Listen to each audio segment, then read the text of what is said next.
I haven't attended class in 3 days. I'm pretty sure I've got the flu, but I can't be certain. So far it's just a cough and a fever, a runny nose, and some mild breathing problems. I've been stuck in my apartment a few blocks from my campus, and all I have to keep myself entertained during the day is the TV. Now the only reason I'm even telling you all this is because, starting yesterday, I haven't been able to sleep properly, and it's because of something I saw on the closed-circuit security channel that's accessible on our TVs. The concept is pretty simple. It's just a special channel that all of the tenants' rooms have access to, and it shows the foyer and lobby security camera feed. The idea is that you can see who's ringing you up when you have visitors, as there's an intercom type thing that you can use down there to dial a room's phone. I'm sure many of you who have lived in a dorm or apartment have encountered a similar system. Now, the feed is pretty blurry, but it's digital, so there's even a fair amount of pixel distortion. But yesterday morning, as I was flipping through the channels, trying to find something to keep myself entertained, I decided to check out the security feed. I do this regularly when I can't find anything to watch on actual TV. But this time, as I stared into the TV, something unusual caught my eye. The view is pretty straightforward, almost level with the doorway, and so I can see a little past the street, right outside the big glass doors that make up the entryway. The thing that caught my eye was something that looked like a person, trying to hide behind a tree on the other side of the street. I didn't think anything of it at first. In fact, I flipped away from the channel for a few minutes, trying to find something else. But after a little while, I came back, and I noticed the person was still there, perfectly still, unmoving as the world around them went about its business. Cars went by, people strolled on past walking their dogs, and no one seemed to pay them any attention. Though I was certain it was a person, I still got up out of bed and checked out the window to see if I could catch a glimpse of it. Sure enough, I could see the person creeping out slightly from behind that tree, staring directly at the entrance. I thought maybe they were a vagrant or a homeless person, but it was hard to see details of the figure given how far away it was. They didn't seem to acknowledge the events happening around them, and those that came close to them didn't seem to acknowledge them either. It was as if I was the only one who could see them. Now, what I've described so far isn't inherently creepy, but I lost interest in the figure fairly quickly, and I eventually found something on the television to keep my interest for an extended period of time. It wasn't until much later, when my roommate arrived home, that I checked the channel again, not even thinking about it. This was hours later, and so I was somewhat astonished to see that the figure was still standing there, staring into the entryway of the apartment complex. In disbelief at the fact that the person hadn't moved an inch in over 5 hours, I called my roommate over to look at the television, and I explained to them that I had seen the figure earlier. "I don't see anything, dude." That was his only response, and I assured him that there was something standing there on the other side of the street, and insisted that he must have passed it on the way in, given its location. "I didn't see anything when I came in. At least I'm 90% sure I didn't, and I sure as heck don't see anything right now." I couldn't believe him. I thought he must have been messing with me, and that maybe the figure itself was some prop he had set up as part of an elaborate prank.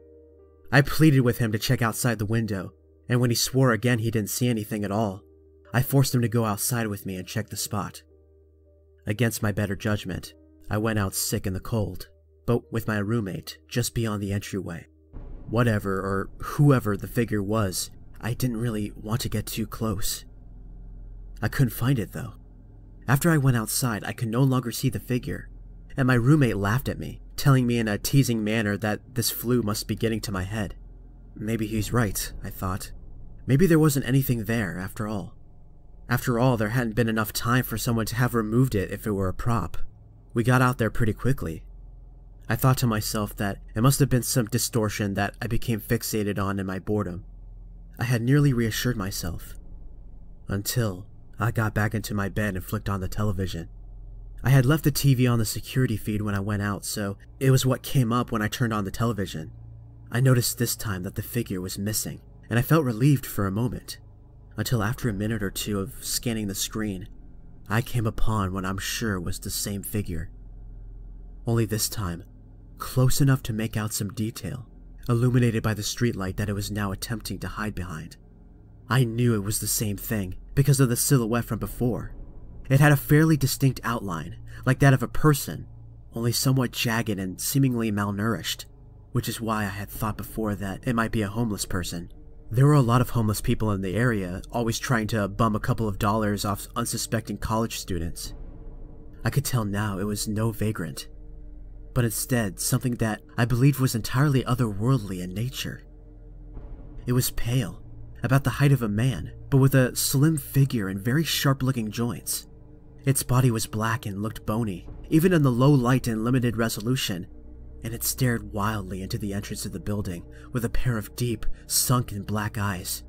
The rest of the facial features were either completely disproportionate or severely distorted as a result of the camera, but either way, the thing's appearance was enough to send a shiver down my spine and call out to my roommate. He still swore up and down that he couldn't see anything, and I called him crazy. He laughed at me and went to his room. I didn't see him for the rest of the night. He said he had homework and he would go straight to bed. I sat up, watching that thing with an intense fear, both for myself and for those around me. Why couldn't they see it? Was it a threat? What did it want? I became concerned that they couldn't see the impending danger, or at least it felt as if there was an impending danger with whatever this thing was. If they couldn't see it, how could they defend themselves against it? So I took it upon myself to watch the thing, ever vigilant against whatever threat this creature might pose. After all, it was getting closer. That was yesterday, and I didn't get much sleep, as I was watching that television with the focus of a hawk. I knew that a lack of sleep wouldn't help me get over whatever illness I had, but I felt obligated, out of concern for my friends and my own sanity. If I could see it so clearly now, it had to be real, didn't it? Now, I did say I didn't get much sleep, but I did doze off for a few minutes at about 4:30 a.m. When I awoke, the thing was closer. This time on our side of the street, hiding haphazardly behind a group of bushes by the curb. I jumped when I saw it was closer, and this time the details were even more clear. I was certain now that aside from the eyes, the face was actually warped in the middle, where the nose and mouth should be. And instead there was sort of a twisted, swirling mass of writhing flesh that was far too smooth to be pixel distortion. I clenched my bedspread in my fist, terrified at what I saw and angry at myself for having fallen asleep. I stayed awake for hours, and eventually I heard my roommate's door open and close, and then the apartment room door, and I saw him leaving through the lobby for school, walking right past the creature and those bushes. Neither of them acknowledged one another. He didn't see it, and it didn't seem to see him. I couldn't believe what I was seeing and toyed with the idea of checking myself into a psych ward. I got up and looked out my window, down at the thing behind the bushes, and I was shocked at what I saw. As I looked down on the thing, it slowly turned its head and looked back up at me. This was the first time I had seen it acknowledge anything at all, and it was looking straight at me. Dread filled every inch of my being as I ducked back into bed, and I saw on the TV as it directed its gaze back at the entrance of the apartments. Only this time, it wasn't staring at exactly the same spot. It was looking slightly upwards, as if it was looking directly at me through the screen. That was 4 days ago, and I've been sick for a full week now, including the weekend. My illness seems to be getting worse, and each time I warn my roommate about the thing outside, he just laughs at me and tells me I need to get some rest. I can't rest though. I have to make sure it doesn't get closer. I don't think it gets closer when I'm watching it, but I've been getting tired lately. I can't always keep myself conscious, and in those short moments where I shut my eyes and drift off, the thing gets closer and closer, and one of these days it'll be right at my doorstep. I've checked out the window, and each time it looks back, I look at it, and it looks at me. It never blinks, never rests, always plotting, always staring. It's just outside the entrance now. It's not even attempting to hide. It's got one hand up on the glass, standing directly in front of the door. So many people pass by it daily, and none of them can see, and it's as if he can't see them, but I can see.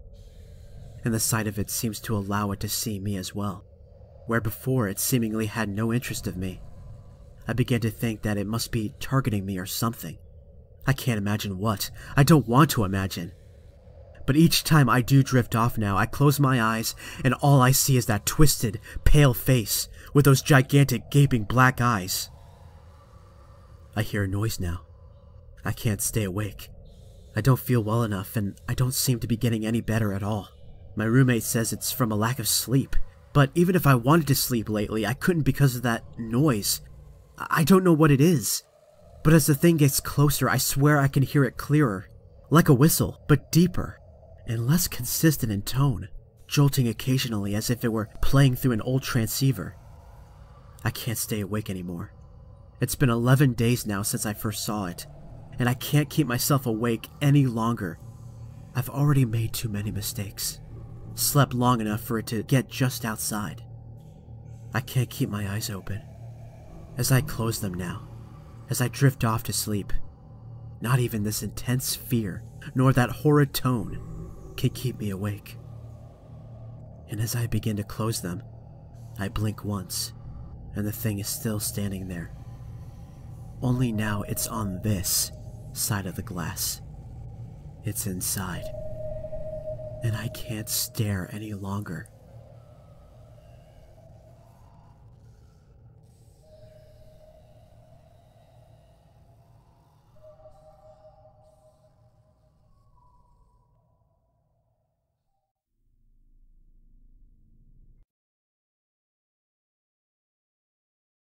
Thank you all so much for listening to tonight's story. If you'd like to hear more, feel free to subscribe. If there's a horror story that you'd like me to narrate, feel free to email me at catacomblibrary@gmail.com. You can also follow me on social media using the links below, and if you'd like to donate to my Patreon, you can do that as well. I have exclusive content for those who do, and you will be financially supporting this channel, which I'll be very thankful for. For now, your visit to the catacombs has ended. Stay safe out there.